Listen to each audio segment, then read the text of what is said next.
ಆತ್ಮೀಯ ಬಂಧುಗಳೇ, ಶ್ರೀಮದ್ ಭಾಗವತಂ ಸ್ಕಂದ 3 ಭಾಗ 2 ಅಧ್ಯಾಯ 24 ಕರ್ದಮ ಮುನಿಗಳ ವೈರಾಗ್ಯ. ಇದರಿಂದ ಇವತ್ತು 16ನೇ ಶ್ಲೋಕವನ್ನ ತಿಳ್ಕೊಳ್ಳೋಣ. ಶ್ಲೋಕ 16.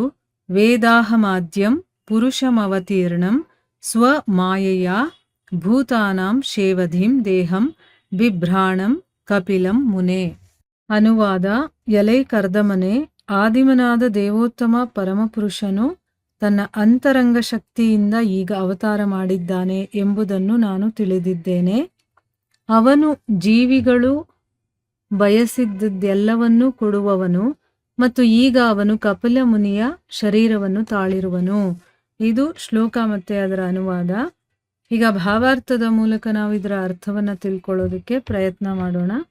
ಓದ ಭಾಗದಲ್ಲಿ ನಾವೇನ್ ತಿಳ್ಕೊಂಡ್ವಿ? ಬ್ರಹ್ಮ ಕರ್ದಮ ಮುನಿಗಳಿಗೆ ಹೇಳ್ತಾನೆ, ನೀನು ನಿನ್ನ ಪುತ್ರಿಯರನ್ನ ಅವರ ಶೀಲ ಮತ್ತೆ ಅಭಿರುಚಿಗಳಿಗೆ ಅನುಸಾರವಾಗಿ ಅತಿ ಪ್ರಮುಖರಾಗಿರುವಂತಹ ಋಷಿಗಳಿಗೆ ನೀನು ಕೊಟ್ಟು ಮದುವೆ ಮಾಡು ಅಂತ ಹೇಳ್ತಾರೆ. ಅದರಿಂದ ಏನಾಗುತ್ತೆ?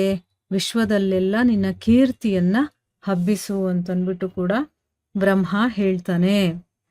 ಈಗ ಮುಂದುವರೆದು ಈ ಶ್ಲೋಕದಲ್ಲಿ ಹೇಳ್ತಾ ಇದ್ದಾರೆ, ಎಲೈ ಕರ್ದಮನೆ, ಆದಿಮನಾದಂತಹ ಅಂತಂದ್ರೆ ಎಲ್ಲದಕ್ಕೂ ಆದಿಯಾಗಿರುವಂತಹ ಭಗವಂತ ಇದಾನಲ್ಲ, ಅವನು ತನ್ನ ಅಂತರಂಗ ಶಕ್ತಿಯಿಂದ ಈಗ ಅವತಾರವನ್ನ ತಗೊಂಡಿದ್ದಾನೆ ಅನ್ನೋದನ್ನ ನಾನು ತಿಳ್ಕೊಂಡಿದ್ದೀನಿ. ಅಂದ್ರೆ ನನಗೆ ಗೊತ್ತಾಗಿದೆ ಅವನು ಈಗ ಅವತಾರ ತಗೊಂಡು ಬಂದಿದ್ದಾನೆ ಅಂತನ್ಬಿಟ್ಟು.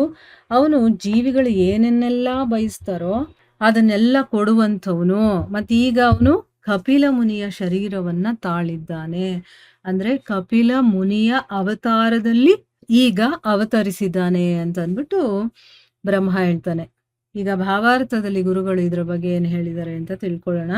ಈ ಶ್ಲೋಕದಲ್ಲಿ ನಾವು ಪುರುಷಂ ಅವತೀರ್ಣಂ ಸ್ವಮಾಯೆಯ ಎಂಬ ಶಬ್ದಗಳನ್ನು ಕಾಣುತ್ತೇವೆ. ದೇವೋತ್ತಮ ಪರಮಪುರುಷನು ಎಂದೆಂದಿಗೂ ಸನಾತನವಾಗಿ ಪುರುಷ ಸ್ವರೂಪನಾಗಿರುವನು.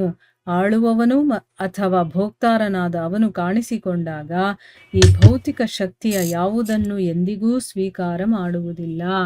ಇಲ್ಲಿ ಏನು ಹೇಳ್ತಾ ಇದ್ದಾರೆ ಅಂತಂದ್ರೆ, ಈ ಶ್ಲೋಕದಲ್ಲಿ ಪುರುಷಂ ಅವತೀರ್ಣಂ ಸ್ವಮಾಯೆಯ ಅನ್ನುವಂಥ ಶಬ್ದಗಳನ್ನ ಉಪಯೋಗ ಮಾಡಿದಾರಲ್ಲ, ಅಂದ್ರೆ ಭಗವಂತ ಸದಾ ಸನಾತನವಾಗಿ ಪುರುಷ ಸ್ವರೂಪದಲ್ಲಿ ಇರುವಂಥವನು. ನಾವೆಲ್ಲರೂ ಕೂಡ ಪ್ರಕೃತಿನೇ, ಅವನೊಬ್ಬನೇ ಪುರುಷನಾಗಿರುವಂಥವನು. ಆಳುವಂಥವನು ಅವನೇ, ಭೋಗಿಸುವಂಥವನು ಅವನೇ ಅಂತ. ಆದ್ರೆ ಅಂಥ ಭಗವಂತ ಈ ಒಂದು ಧರೆಯಲ್ಲಿ ಕಾಣಿಸ್ಕೊಂಡಾಗ ಭೌತಿಕ ಶಕ್ತಿಯ ಯಾವುದನ್ನು ಕೂಡ ಅವನು ಸ್ವೀಕಾರ ಮಾಡೋದಿಲ್ಲ. ಯಾಕಂದ್ರೆ ಅವನು ಆಧ್ಯಾತ್ಮಿಕ ಶಕ್ತಿಯಿಂದ ಅವನೆಲ್ಲವನ್ನ ಮಾಡುವಂಥವನು. ಆಧ್ಯಾತ್ಮಿಕ ಲೋಕವು ಅವನ ವೈಯಕ್ತಿಕ ಅಂತರಂಗ ಶಕ್ತಿಯ ಅಭಿವ್ಯಕ್ತಿಯಾಗಿರುತ್ತದೆ. ಭೌತಿಕ ಲೋಕವಾದರೂ ಅವನ ಭೌತಿಕ ಅಥವಾ ಬೇರ್ಪಟ್ಟ ಶಕ್ತಿಯ ಒಂದು ಅಭಿವ್ಯಕ್ತಿಯಾಗಿರುವುದು. ಅಂದ್ರೆ ಭಗವಂತ ಎಲ್ಲಿರ್ತಾನೆ? ಆಧ್ಯಾತ್ಮಿಕ ಲೋಕದಲ್ಲಿರ್ತಾನೆ. ಆ ಒಂದು ಆಧ್ಯಾತ್ಮಿಕ ಲೋಕ ಇದೆಯಲ್ಲ, ಅದು ಭಗವಂತನ ವೈಯಕ್ತಿಕ, ಅಂದ್ರೆ ತುಂಬಾ ಪರ್ಸನಲ್ ಅಂತ ಹೇಳ್ತೀವಲ್ವಾ, ಆ ರೀತಿಯ ಒಂದು ಶಕ್ತಿ. ಅದ್ಯಾವುದು? ಅಂತರಂಗ ಶಕ್ತಿ, ಅದರ ಒಂದು ಅಭಿವ್ಯಕ್ತಿ. ಆದ್ರೆ ಭೌತಿಕ ಜಗತ್ತಿರುತ್ತಲ್ಲ, ಅದು ಭೌತಿಕ ಅಂದ್ರೆ ಏನು? ಭಗವಂತನಿಂದ ಬೇರ್ಪಟ್ಟ ಶಕ್ತಿಯ ಒಂದು ಅಭಿವ್ಯಕ್ತಿ. ಭಗವಂತನಿಂದ ಬೇರೆ ಆಗ್ಬಿಟ್ಟಿದೆ ಅದು. ಭಗವಂತನನ್ನ ಒಪ್ಕೊಳ್ತಾ ಇಲ್ಲ, ನಾನೇ ಎಲ್ಲ ಅನ್ನೋ ರೀತಿ. ಅಂದ್ರೆ ಆ ಅಹಮ್ಮಲ್ಲಿರುವುದರಿಂದ ಭಗವಂತನಿಂದ ಬೇರ್ಪಟ್ಟ ಶಕ್ತಿಗಳು ನಾವೆಲ್ಲರೂ ಕೂಡ. ಅದಕ್ಕೆ ಭೌತಿಕ ಅಂತಂದ್ರೆ ಬೇರ್ಪಟ್ಟ ಅಂತ, ಆಧ್ಯಾತ್ಮಿಕ ಅಂತಂದ್ರೆ ಭಗವಂತನ ವೈಯಕ್ತಿಕ ಅಂತರಂಗ ಶಕ್ತಿ ಅಂತ ಅರ್ಥ. ಅವನ ಸ್ವಕೀಯ ಅಂತರಂಗ ಶಕ್ತಿಯಿಂದ ಎಂಬ ಅರ್ಥವುಳ್ಳ ಸ್ವಮಾಯೆಯ ಎಂಬ ಶಬ್ದವು ದೇವೋತ್ತಮ ಪುರುಷನು ಅವತರಿಸಿದಾಗಲೆಲ್ಲ ಅವನು ತನ್ನ ಸ್ವಕೀಯ ಶಕ್ತಿಯಲ್ಲೇ ಬರುತ್ತಾನೆ ಎಂಬುದನ್ನು ಸೂಚಿಸುತ್ತದೆ. ಅಂದ್ರೆ ಇಲ್ಲಿ ಅವನ ಸ್ವಕೀಯ ಅಂತರಂಗ ಶಕ್ತಿಯಿಂದ, ಅಂದ್ರೆ ಇಲ್ಲಿ ಸ್ವಮಾಯೆಯ ಅನ್ನುವಂಥ ಶಬ್ದ ಕೊಟ್ಟಿದಾರಲ್ಲ, ಅಂದ್ರೆ ಏನು? ತನ್ನ ಸ್ವಂತ ಶಕ್ತಿಯಿಂದ ಬರ್ತಾನೆ ಹೊರತು ಈ ಭೌತಿಕ ಶಕ್ತಿಯ ಒಂದು ಆಧಾರವನ್ನ ಅಥವಾ ಅದರ ಆಸರೆಯನ್ನ ತಗೊಳ್ಳೋದಿಲ್ಲ. ಈಗ ನಾವೇನ್ ಮಾಡ್ತೀವಿ ಹೇಳಿ? ಈ ಭೌತಿಕ ಶಕ್ತಿಯ ಒಂದು ಆಧಾರವನ್ನ ತಗೊಂಡು, ಅದರ ಆಸರೆಯನ್ನ ತಗೊಂಡು ನಾವಿಲ್ಲಿ ಬರ್ತೀವಿ, ಮತ್ತೆ ಇಲ್ಲೆಲ್ಲ ಇರ್ತೀವಿ. ಏನೇನೆಲ್ಲ ಮಾಡ್ಬೇಕು ಅದನ್ನೆಲ್ಲ ಜೀವನವನ್ನ ಸಾಗಿಸೋದಾಗಿರ್ಬೋದು, ನಡೆಸೋದಾಗಿರೋದು, ಇದೆಲ್ಲ ಮಾಡುವಂಥದ್ದು ನಾವು ಡಿಪೆಂಡ್ ಆಗಿ. ಆದ್ರೆ ಭಗವಂತ ಹಾಗಲ್ಲ, ಅವನು ಸ್ವತಂತ್ರವಾಗಿರ್ತಾನೆ, ತನ್ನದೇ ಆದಂತ ಒಂದು ಶಕ್ತಿಯಲ್ಲಿ ಬರ್ತಾನೆ ಅನ್ನೋದು ನಾವು ಇಲ್ಲಿ ಅರ್ಥ ಮಾಡ್ಕೋಬೇಕು.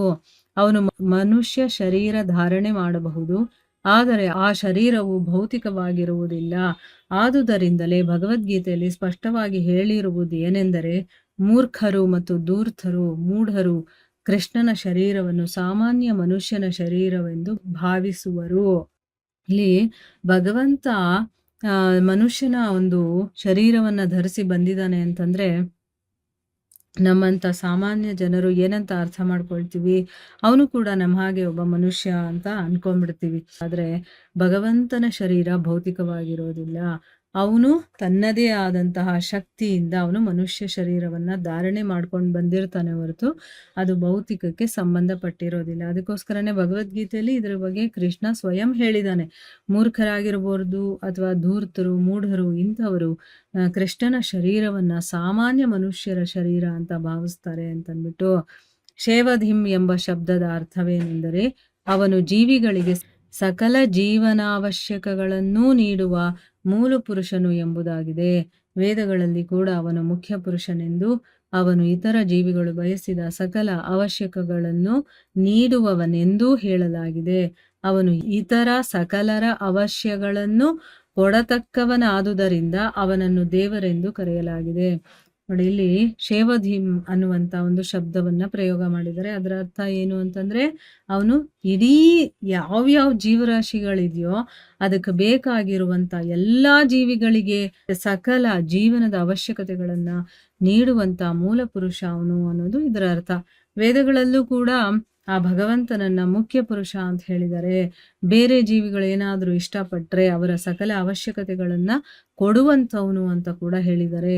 ಅವನು ಬೇರೆಯವರ ಅಂತಂದ್ರೆ ಎಲ್ಲಾ ಜೀವಿಗಳ ಅವಶ್ಯಕತೆಗಳನ್ನ ಪೂರೈಸುವಂಥವನಾಗಿರೋದ್ರಿಂದ ಅಥವಾ ಕೊಡುವಂಥವನಾಗಿರೋದ್ರಿಂದ ಅವನನ್ನ ದೇವರು ಅಂತ ಕರೀತಾರೆ. ಪರಮವೂ ಕೂಡ ವ್ಯಕ್ತಿತ್ವ ಹೊಂದಿರುವ ಒಬ್ಬ ಪುರುಷನಾಗಿದ್ದಾನೆ. ಅವನು ನಿರಾಕಾರನಲ್ಲ. ನಾವು ವ್ಯಕ್ತಿ ರೂಪವಾಗಿರುವ ಹಾಗೆ ದೇವೋತ್ತಮ ಪರಮ ಪುರುಷನೂ ಕೂಡ ವ್ಯಕ್ತಿ ರೂಪನು, ಆದರೆ ಅವನು ಪರಮ ವ್ಯಕ್ತಿ ರೂಪನಾಗಿರುವನು. ಅದೇ ದೇವರ ಮತ್ತು ಸಾಮಾನ್ಯ ಜೀವಿಗಳ ನಡುವಣ ವ್ಯತ್ಯಾಸ. ಇಲ್ಲಿ ಪರಮ ಅಂದ್ರೆ ಆ ಭಗವಂತ ಇದೆಯಲ್ಲ, ಅದು ಕೂಡ ವ್ಯಕ್ತಿತ್ವವನ್ನ ಹೊಂದಿರುವಂತ ಒಬ್ಬ ಪುರುಷ. ದೇವೋತ್ತಮ ಪರಮ ಪುರುಷ ಅಂತ ಹೇಳ್ತಾರಲ್ವಾ, ಅಂದ್ರೆ ಅವನು ನಿರಾಕಾರ ಅಲ್ಲ, ಅವನ ಆಕಾರ ಇದೆ ಅವನಿಗೆ ಅಂತ. ನಾವು ಹೇಗೆ ವ್ಯಕ್ತಿ ರೂಪ ಹೊಂದಿದೀವೋ ಅದೇ ರೀತಿ ಅವನು ಕೂಡ ಒಂದು ವ್ಯಕ್ತಿ ರೂಪವಾಗಿರುವಂಥವನು. ಆದ್ರೆ ಅವನು ಪರಮ ವ್ಯಕ್ತಿ ರೂಪವಾಗಿದ್ದಾನೆ, ಎಲ್ಲರಿಗೂ ಮೂಲನಾಗಿದ್ದಾನೆ. ಅದೇ ದೇವರ ಮತ್ತೆ ಸಾಮಾನ್ಯ ಜೀವಿಗಳ ನಡುವಣ ವ್ಯತ್ಯಾಸ. ಅಂದ್ರೆ ನಾವು ಬರೀ ವ್ಯಕ್ತಿಗಳು, ಅವನು ಪರಮ ವ್ಯಕ್ತಿ ಅನ್ನೋದು ಅರ್ಥ ಮಾಡ್ಕೋಬೇಕು ನಾವಿಲ್ಲಿ. ಭಗವಂತನಿಗೂ ನಮ್ಗೆ ಏನ್ ವ್ಯತ್ಯಾಸ ಇದೆ ಅನ್ನೋದನ್ನ ಇಲ್ಲಿ ಗುರುಗಳು ಹೇಳಿದ್ದಾರೆ. ಸೊ ಇಲ್ಲಿಗೆ ನಾವು ನಿಲ್ಸೋಣ. ಹರೇ ಕೃಷ್ಣ.